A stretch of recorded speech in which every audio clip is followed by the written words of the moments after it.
Hey there, my name's Gabe. Thanks for joining me today with this video. Today I'm going to be talking about a sensitive but necessary subject that I don't think is discussed nearly enough, and that's why I felt compelled to make this video.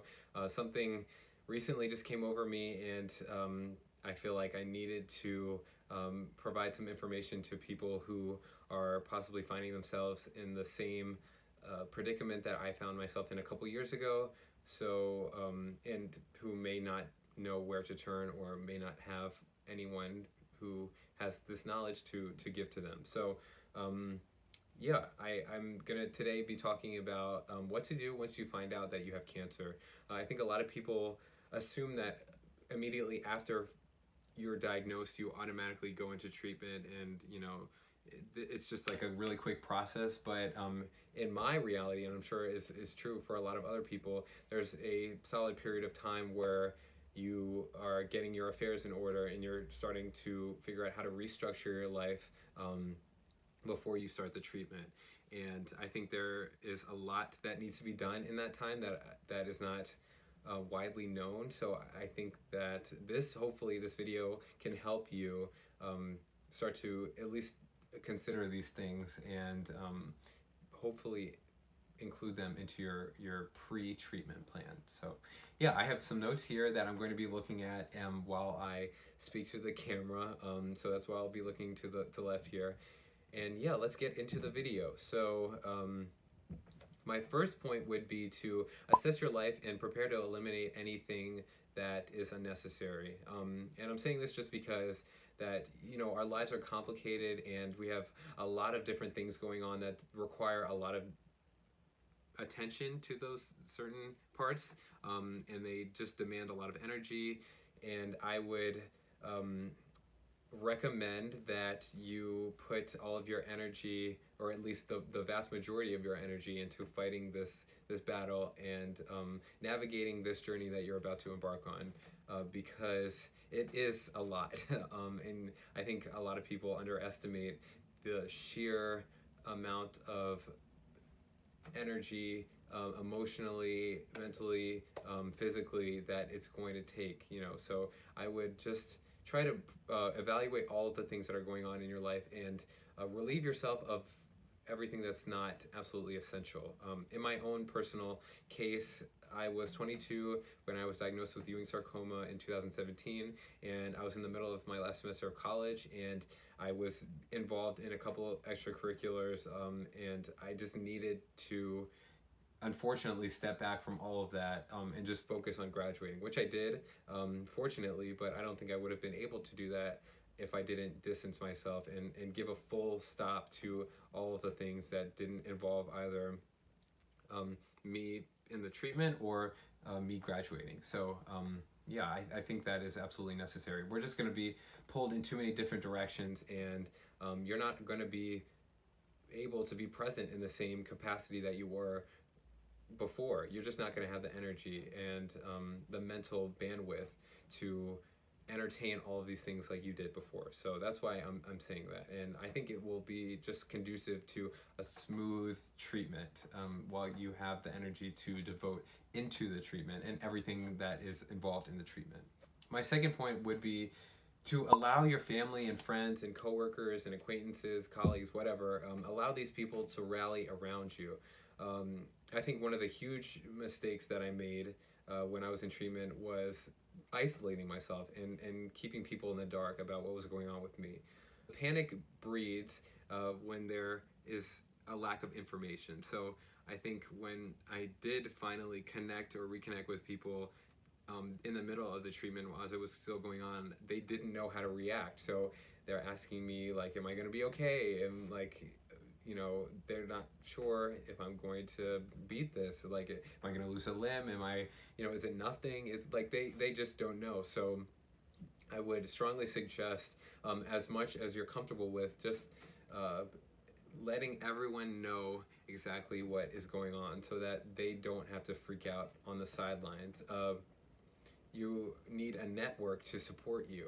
As much as you or me, I guess I'm really talking to myself, as much as I felt that I could do this as alone as possible. Not going to be able to do this alone. You're going to need support. A lot of people in my life, they felt helpless, or at least that's what they expressed to me, that they felt helpless, that they couldn't do anything to cure me of this disease. Allowing them to either be present with you during the appointment or the infusions, or the time in the hospital, the waiting rooms or whatever, or maybe if they want to financially support you, or if they want to give you rides, or maybe help you out in another way, maybe with childcare if you have kids or something like that, or pet care. I would really allow them to do that, because it not only is helping you, but it's helping these people who have the energy and have the time to do this. It's allowing them to feel better about, I guess, their relationship with you. They don't want to leave you in the dark. They want to help you desperately. And I think it's just good for everyone. So I strongly advise letting that happen. Allow these people to help you, and let them know what's going on. It's very important.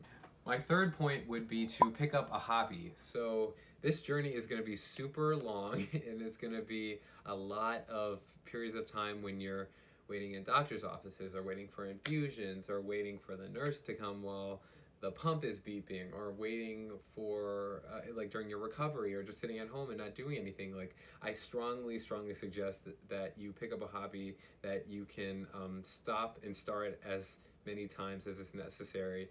And I'm saying that just because there's going to be a lot of disruption and interruption to your life. You cannot predict what this journey is going to be like.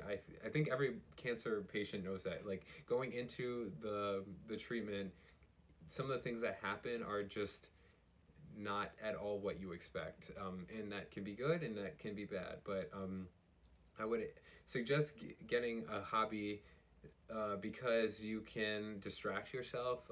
You can have a sense of accomplishment as you're kind of progressing through whatever that hobby is.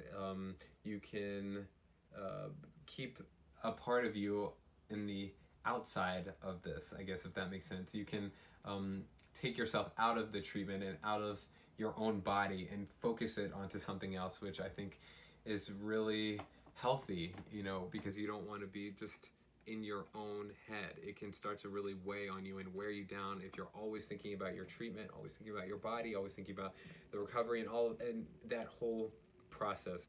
In my own personal case, I started reading for pleasure again, which I had not done since I was in middle school. I had not really picked up a book and got to just enjoy what I was reading and explore the characters and the setting, and just allow my mind, my imagination, I guess, to drift away. And I really am thankful that I made that decision, because it saved me so much heartache as I was able to, distract myself and take and basically divide my time into something that was not all about the cancer. I wasn't fixated on the cancer all the time. So I guess I was allowed to recover mentally as well, as I was reading the books. I also picked up writing, creative writing. Writing was also something that I hadn't really done since early high school, maybe middle school. And that was really great for me because it allowed me to express my thoughts, of which I was having a lot. And it allowed me to have a sense of achievement after I would get through whatever writing project that I was working on. And it was just very cathartic, I guess, which was necessary, because I didn't want all of that just festering in my mind and just contained within me. So that was something that I really enjoyed, and I hope that you can do that as well. My fourth point would be to focus on maintaining your physical health. So, and by this I mean just staying active to whatever extent is possible and comfortable, because that will really help improve your recovery times. It will help you not to be as fatigued all the time when you're in treatment or after treatment. It will boost your morale during the treatment. I think it's multi-beneficial. I think having that outlet, that physical outlet, will just allow you also to stay within the world and not stuck in the hospital, and stuck in those clinical settings that can just become so nauseating once you're been there so many times. And I think that has to do with what you're eating as well.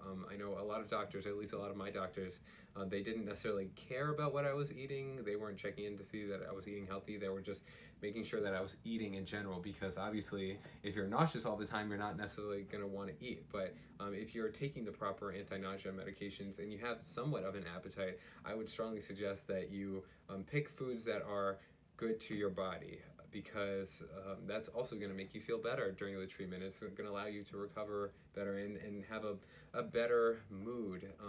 When you're not eating healthy foods, then it's going to exacerbate the already harmful things that are going into your body in terms of the chemotherapy medication. So I think eating good foods that will make you feel good will just improve the situation so much.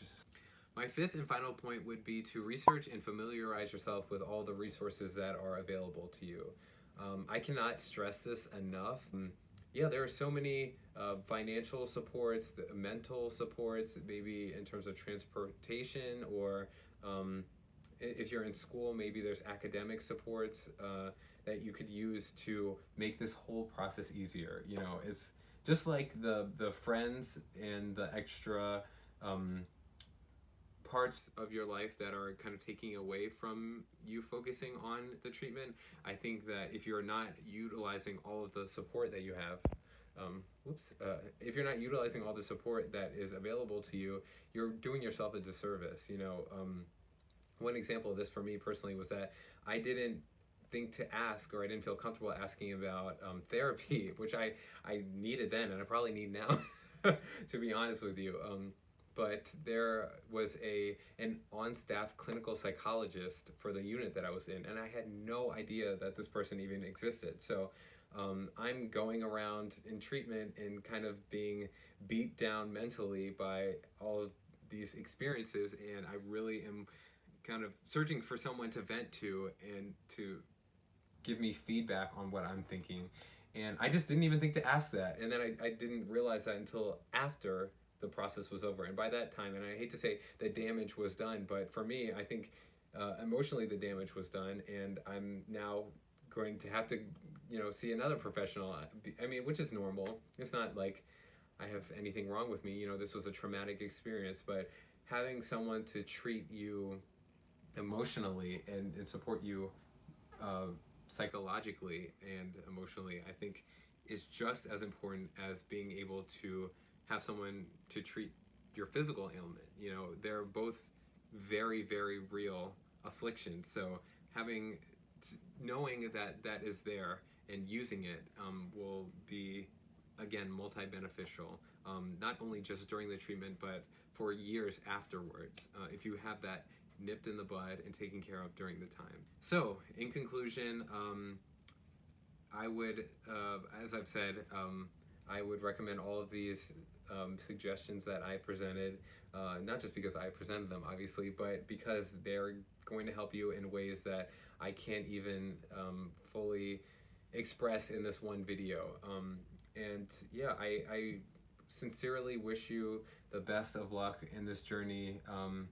And if you would like to contact me, you can leave a comment and I will respond to it, or you can send me a message. I think you can do that on YouTube, but I will try to answer whatever questions that you have. I'll also try to make you a video with my cancer story in it later down the line, so that you can know exactly what I went through and maybe you can connect to that.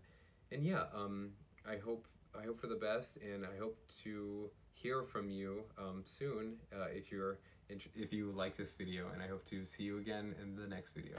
Okay, bye-bye.